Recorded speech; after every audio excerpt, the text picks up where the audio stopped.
nama kampus itu. Nah, kita kan ingat kampus ini didirikan karena niat awal umat Kristiani juga untuk berkontribusi di pendidikan di bangsa ini gitu ya. Tapi kalau saya boleh bertanya nih kepada Pak Pendeta, ya, di kampus Universitas Kristen Maranatha yang masih Boleh pakai kata boleh boleh Kristen, boleh. yang masih pakai kata Kristen di dalamnya gitu ya, belum diganti jadi kapitalis ya Pak ya. Bercanda Pak, bercanda.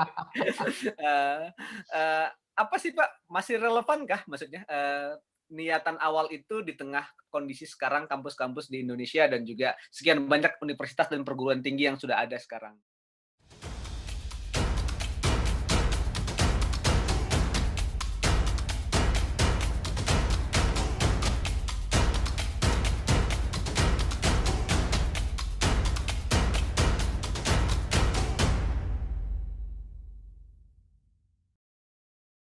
Halo sobat-sobat sekalian, ya para penggemar channel Harley Patania Kota, gitu. Sekarang Halo kita teman-teman. ya, ini ada pendeta Harley dengan khas topi petnya ya. Ini bukan pakai helm Harley, tapi dia pakai topi pet ini seperti penyair-penyair zaman ini nih Pak Pendeta ini. Oke, Pak Pendeta Hariman atau Pak Pendeta Harley ini adalah pendeta di kampus Universitas Kristen Maranatha. Benar ya Pak Pendeta ya? Siap Pak Krisdo. Kita kita kali ini akan ngomong sesuatu yang cukup terkait juga dengan apa yang menjadi panggilan pelayanan Pak Pendeta saat ini gitu ya. Jadi terkait kampus-kampus Kristen Pak Ben. Di Indonesia Mhm. mungkin sudah puluhan kali ya. Yang kita maksud dengan kampus Kristen di sini memang bukan sekolah teologi secara khusus ya, tapi Ya. kampus-kampus yang mengajarkan ilmu-ilmu yang biasa seperti yang lain gitu, seperti universitas lainnya gitu. Dan ada didirikan dengan nilai-nilai Kristiani di awalnya gitu ya. Mungkin Mhm. teman-teman tahu lah selain Universitas Kristen Maranatha ada kayak di Jakarta ada UKI ya, ada Ukrida, ada kalau di Surabaya ada Petra, ada UKSW, UKDW, dan ya mungkin banyak di timur juga cukup banyak sekali kampus-kampus Kristiani gitu ya, kampus-kampus yang pakai nama Kristen di belakangnya atau yang nama-nama yang agak alkitabiah gitu dipakai atau yang agak-agak Sanskerta tapi punya nada-nada Kristiani di baliknya gitu ya. Itu yang biasanya teman-teman mungkin tahu. Nah, mungkin teman-teman kadang-kadang nggak nyadar ya gitu. Kampus-kampus ini kok tiba-tiba ada di Indonesia gitu ya. Terus teman-teman kita yang Katolik juga punya ya kampus-kampus Katolik yang Mhm. memang kayak misalnya kalau di Bandung itu kayak Unpar gitu ya. Kalau ada Atmajaya atau yang lain-lain lah gitu. Teman-teman pernah tahu nama-nama kampus itu. Nah, kita kan ingat kampus ini didirikan karena niat awal umat Kristiani juga untuk berkontribusi di pendidikan di bangsa ini gitu ya. Tapi kalau saya boleh bertanya nih kepada Pak Pendeta, ya, di kampus Universitas Kristen Maranatha yang masih Boleh pakai kata boleh boleh Kristen, boleh. yang masih pakai kata Kristen di dalamnya gitu ya, belum diganti jadi kapitalis ya Pak ya. Bercanda Pak, bercanda. Eh, eh, apa sih Pak, masih relevankah maksudnya niatan awal itu di tengah kondisi sekarang kampus-kampus di Indonesia dan juga sekian banyak universitas dan perguruan tinggi yang sudah ada sekarang. Kira-kira masih ada relevansi khusus untuk keberadaan kampus-kampus Kristiani atau tidak, Pak, kalau menurut Pak Pendeta? Eh, saya kira tetap relevan, ya. Bahkan hari-hari ini kita semakin perlu K-nya itu, K dalam pengertian values, ya. Universitas Kristen yang menawarkan values. Nah, kalau kita melihat kampus-kampus Kristen ini berdiri di Indonesia, betul ini sebagai salah satu upaya gereja menjawab persoalan-persoalan yang tumbuh di masyarakat. Salah satunya adalah persoalan di dunia pendidikan. Dan pekabaran Injil yang dilakukan oleh gereja harus mampu menjawab persoalan-persoalan di masyarakat itu.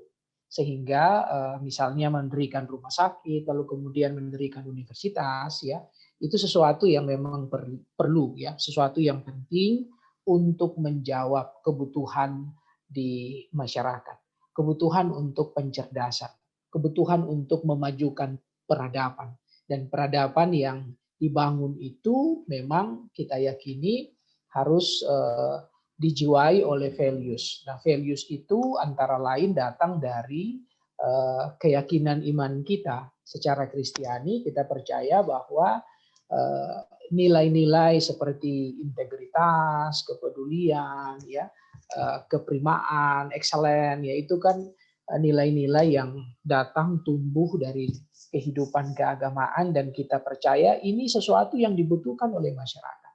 Tanpa ini maka masyarakat akan menjadi masyarakat yang kacau. Dan saya kira justru disinilah ya signifikansi dari perguruan tinggi Kristen, ya, seperti Universitas Kristen Maranatha misalnya. Kalau dia menjadi sama saja dengan universitas lain, misalnya mengajarkan ilmu-ilmu ya, apakah fisika, kimia dan seterusnya, ya orang menjadi ilmuwan, ya tidak ada bedanya, ya tidak ada bedanya, sama saja dengan universitas yang lain, ya. Kalau hanya bobotnya pada pengembangan kapasitas intelektual.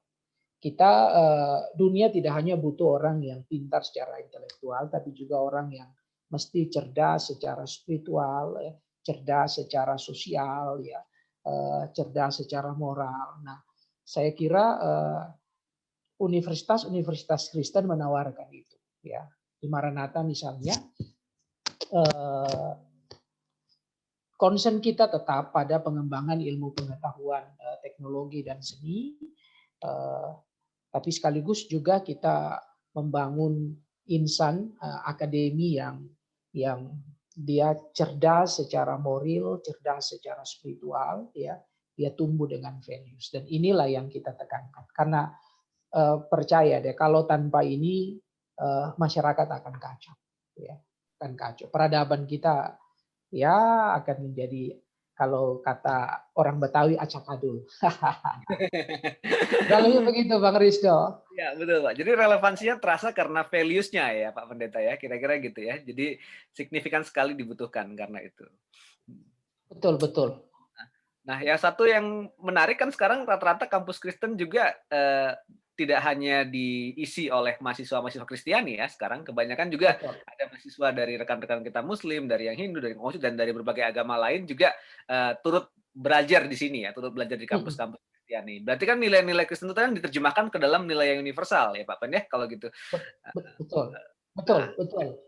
Jadi nilai kekristenan itu seperti kasih, ya, kepedulian, integriti, dan seterusnya. Saya kira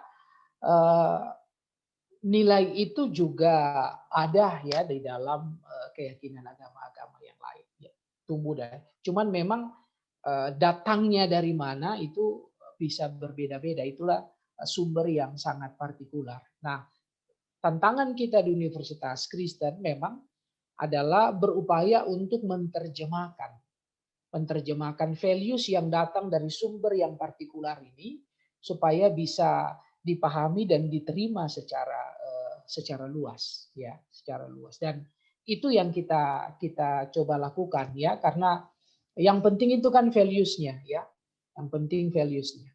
Dunia butuh values, dunia nggak butuh agama Kristen, agama Islam, agama Hindu, agama Buddha, ya. Tapi values dari kekristenan, dari Hindu, dari Buddha itu apa untuk membangun peradaban ini? Ya, saya kira itu ya. Jadi tantangan kita adalah membuat values itu menjadi sesuatu yang universal yang bisa kita pegang dan kita lakukan bareng-bareng dalam kehidupan. itu kan berarti konsepnya begitu ya Pak Pen. Maksudnya kita memang berharap itu bisa terjemahkan dan bisa mewujud dalam tiap mahasiswanya dan juga dalam tiap praktek pendidikannya, kira-kira seperti itu ya. Betul. Terwujud demikian gitu. Nah, tapi kalau itu kan bicara idealnya Pak Pen. Kira-kira selama ini menurut Pak Pen nih, kalau boleh kasih rapor lah gitu, secara rata-rata di Indonesia gitu kan, berhasil nggak kira-kira Pak Pen? Satu sisi bisa memunculkan value itu sebagai salah satu program dan niatan pendidikannya gitu. Di sisi lain juga bisa menerjemahkan itu dalam berbagai macam praktik kegiatan dan juga pada mahasiswa dan insan-insan yang ada di dalam kampus Civitas Akademika semuanya. Apakah hal ini menurut Pak Pen cukup berhasil dilakukan kampus-kampus Kristen di Indonesia nih? So far saya kira menurut saya kehadiran kampus Kristen itu cukup berhasil, ya. Artinya saya sih bangga juga, ya, misalnya ada banyak pemimpin-pemimpin publik misalnya, ya, kebetulan yang kita kenal yang pemimpin publik yang memang dulu kuliahnya di universitas Kristen, walaupun mungkin dia bukan Kristen, ya, dia bukan Kristen, tapi dia kuliah di kampus Kristen, dia menganyam pengalaman intelektualnya di sana, lalu kemudian setelah dia lulus dia terjun ke dalam masyarakat, dia bisa berkarya ya. Misalnya itu sesuatu yang membanggakan ya. Bupati Kerawang misalnya itu kan alumni dari Maranatha ya. Ya kita senang, artinya begini, artinya bahwa ada orang-orang yang memang dididik di kampus-kampus Kristen, dia tidak harus jadi Kristen karena dia hanya mengambil value-nya, lalu kemudian dia berkiprah di masyarakat. Nah, itu kan hanya satu dari sekian banyak, ya. Dan saya kira di kampus-kampus lain juga banyak. Nah, melihat realita yang demikian, saya yakin bahwa apa yang dikerjakan itu baik ya, itu baik dan perlu untuk terus dilanjutkan untuk dunia ini jadi lebih baik, Indonesia jadi lebih baik. Saya kira kampus Kristen mesti tetap dengan gaya yang inklusif seperti itu, konsen pada pengembangan manusia, memajukan ilmu pengetahuan, teknologi dan seni, dan terus menyemai nilai value sehingga insan akademik itu dia tumbuh dengan intelektual yang komplit, yang komprehensif. Ya. Dan saya yakin kalau itu dikerjakan terus pasti ke depan akan jauh lebih baik. Nah, kalau menurut Pak Pen sendiri tantangan yang paling cukup besar kira-kira dihadapi, karena kan kita tahu ya tantangan universitas secara umum kan sekarang aksesnya sudah semakin besar ya, kita bisa melihat itu suatu kemajuan di bangsa kita. Tapi juga tantangan industri dan tantangan yang lain juga perubahan sedemikian cepat juga jadi tantangan tersendiri buat universitas. Kalau secara khusus kampus-kampus Kristen di Indonesia punya tantangan tersendiri nggak Pak Pen menghadapi masa depan yang seperti sekarang ini dan juga waktu-waktu yang akan datang? Kalau menurut Pak Pen sendiri. Saya lihat misalnya di sekarang ini kan era industri 4.0 ya, dan ini mengubah tatanan, termasuk tatanan pendidikan. Dan di situ menurut hemat saya memang kampus-kampus pada umumnya dan kampus-kampus Kristen pada khususnya dia tidak boleh tinggal dalam kenyamanan. Dia harus bergiat untuk berkreasi, berinovasi, mengembangkan diri sehingga dia bisa menjawab kebutuhan pasar, dia bisa menjawab tantangan untuk membangun peradaban yang lebih baik ya. Sekarang misalnya orang mau belajar tinggal orang klik di Google aja ya. Orang klik di Google, semua ada di sana ya. Bahkan beberapa universitas yang ternama di dunia juga membuka kelas online dan itu gratis, ada yang orang yang bisa ikut. Nah, ini kan persoalan. Artinya ada begitu banyak akses yang terbuka, orang punya banyak sekali pilihan. Dan disitulah universitas-universitas Kristen ditantang supaya bagaimana dia menjadi pilihan, ya, pilihan dari masyarakat pada umumnya, khususnya masyarakat di Indonesia. Sehingga memang universitas-universitas Kristen ini, menurut hemat saya, dia harus terus berinovasi, dia harus terus berkreasi, dan dia harus lakukan invest besar-besaran untuk penyiapan sumber daya manusianya ya, dosennya. Harus ada ikon-ikon di setiap fakultas, di setiap jurusan. Kenapa orang mau ke sana? Oh iya, karena ada prof ini yang brilian di sana, dia mencetak A, B, C, D, dan saya kira itu tantangan kalau memang ingin dilirik ya, kreasi inovasi itu. Dan saya kira satu lagi barangkali supaya kita kampus-kampus Kristen mungkin menurut hemat saya kita mesti berkolaborasi ya. Tantangannya sekarang bukan misalnya supaya Maranatha ini jadi yang paling unggul daripada kampus Kristen yang lain, saya kira bukan itu ya. Tapi kita bisa berkolaborasi sama-sama ya dengan kampus-kampus yang lain, bahkan barangkali di kampus-kampus tertentu memang saya kira di setiap tempat itu harus ada bintang-bintangnya ya. Apa sih yang menjadi kelebihan, keunikan di universitas A dibandingkan dengan yang lain? Nah, ini yang saya kira, tapi itu dikerjakan dalam spirit kolaboratif ya. Dan kalau itu dikerjakan, saya kira manfaatnya justru akan dirasakan oleh masyarakat secara luas. Ya, mungkin itu apa yang ada di kepala saya, Bang Risto ya.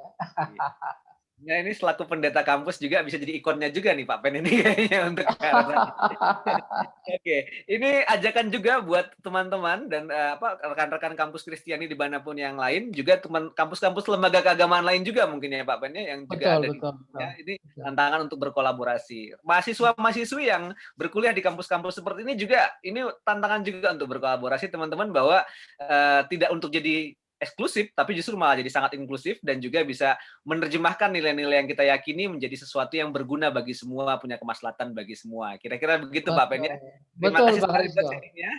Maju Oke, terus Universitas Kristen Maranatha ya, gitu dan juga terima kampus-kampus kasih lain Bang di Rizdo. dunia. Ya, Oke. ya, terima kasih buat obrolan kali ini, sangat menginspirasi. Kalau teman-teman mau kuliah di kampus-kampus Kristiani jangan ragu-ragu gitu ya, apalagi di kampus gitu ya. Ikuti terus Promosi ya, obrolan promosi. promosi sedikit lah Pak Ben, nggak apa-apa. Ya, ikuti terus obrolan seru kita dengan Pak Pendeta Harley Patena Kota di channel ini gitu ya. Jangan lupa subscribe, nyalakan tombol lonceng notifikasinya. Nanti kalau obrolan-obrolan berikutnya pasti lebih seru lagi. Oke, saya undur diri bersama Pendeta Harley di sini. Terima kasih teman-teman sekalian. Terima kasih teman-teman semua. Bye.